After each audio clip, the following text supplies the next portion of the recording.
The wailing abeng, now a symbol of freedom for the Maroons, was, in the days of Captain Kojo and Nanny, a call to war.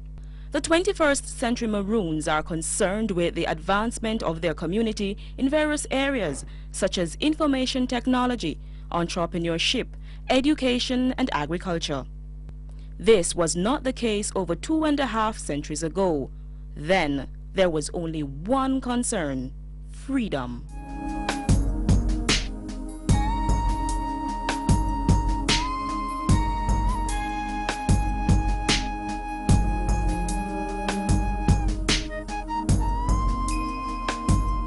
They wanted the ability to dictate their future without the fear of being another man's property, and most importantly, the freedom to own land. Today they are free in every sense of the word. The laws of the land do not bind them. They have their own system of governance and ways of doing things. Let's go back to the 17th and 18th centuries and see how the Maroons struggled to gain their liberation.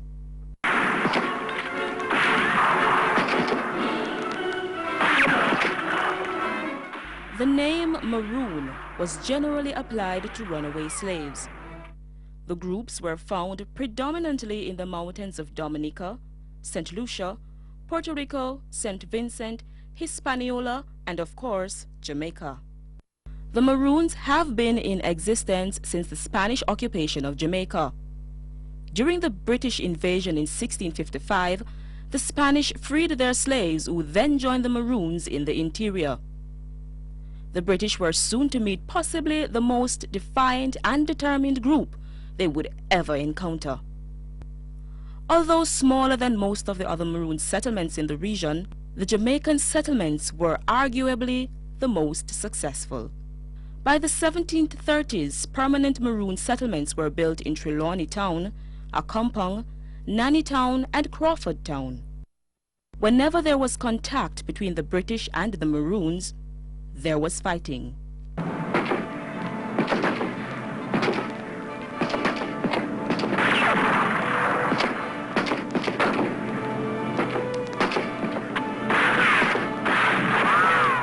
The two dominant Maroon figures in Jamaica's history are national heroine Nanny and her brother Kojo.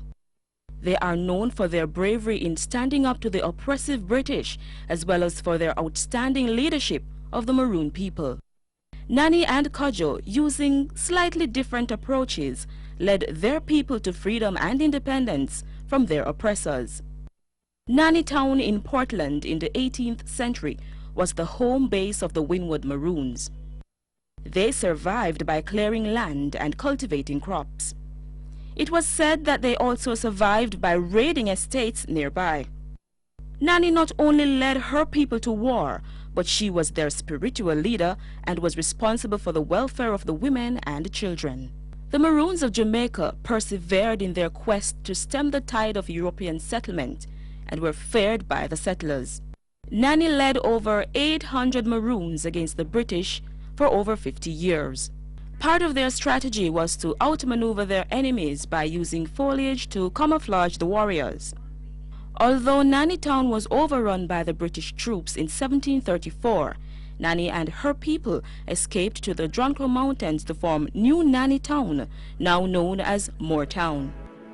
While Nanny led the Maroons in the east, Kojo led the Leeward Maroons in the west. The battles between the British and the Maroons were mainly territorial in nature. The series of confrontations between the Kojo-led Maroons and the British intensified in 1731 and lasted until 1738, when the British signed the peace treaty as they realized they could not defeat the Maroons. Kojo and his men were determined to maintain their freedom and their land. Nanny disagreed with her brother Kojo's signing of a peace treaty with the British in 1738.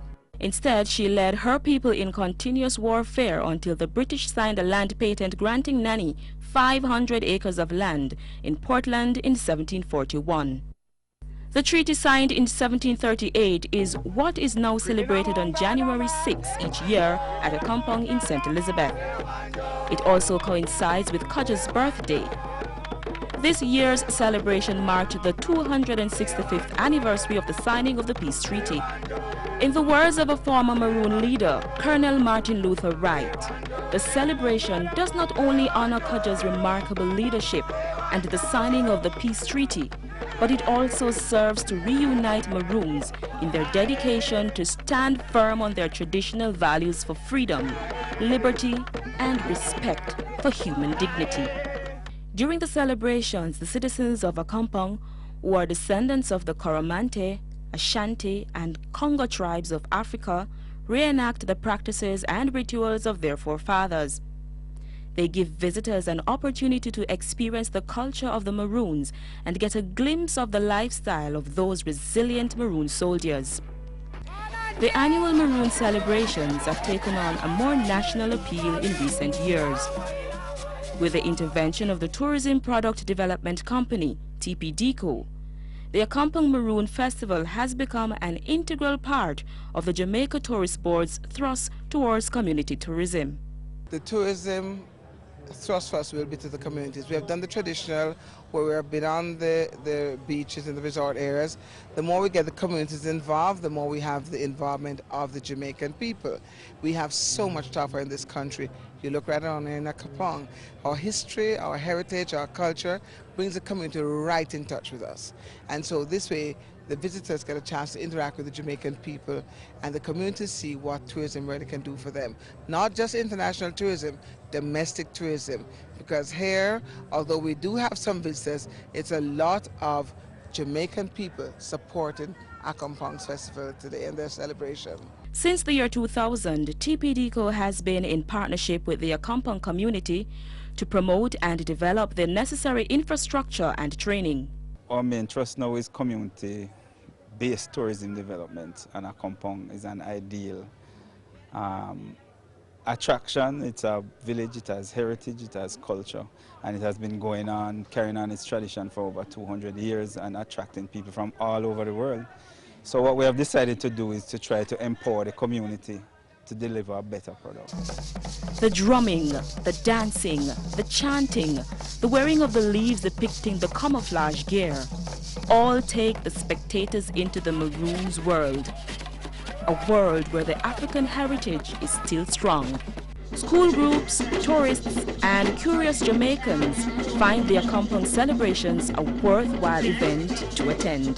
The history is very interesting. It was important to read it, but to experience it, the whole day we've been here, and it's great. This is my first experience here. It is different. The food is great, and the people, they have a totally different spirit here, you know, welcoming.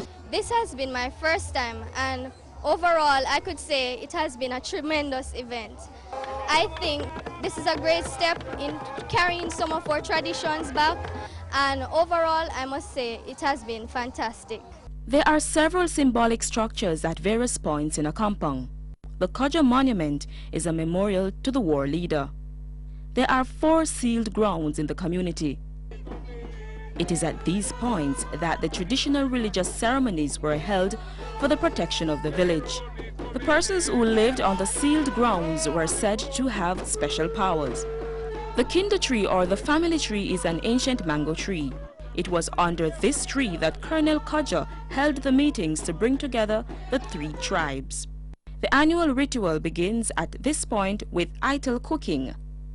This is cooking without salt as a sign of purification.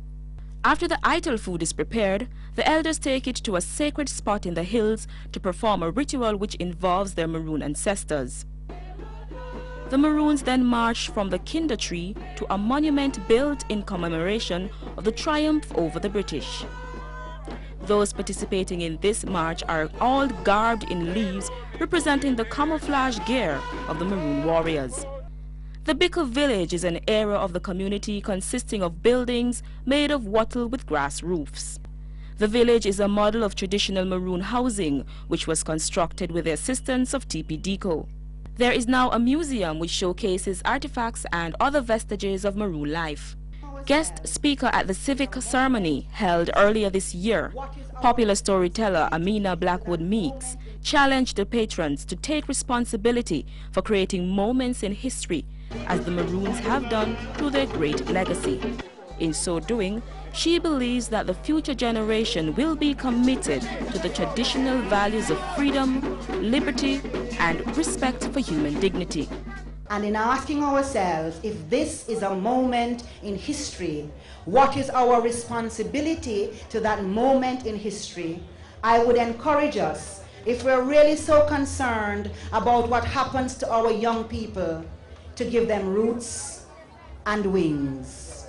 Give them the foundation on which they are going to grow into the men and women that liberated Akongpong and all the other Maroon villages around us, so that when they in fact get wings and fly away, the roots have been so deep that they will also want to come back.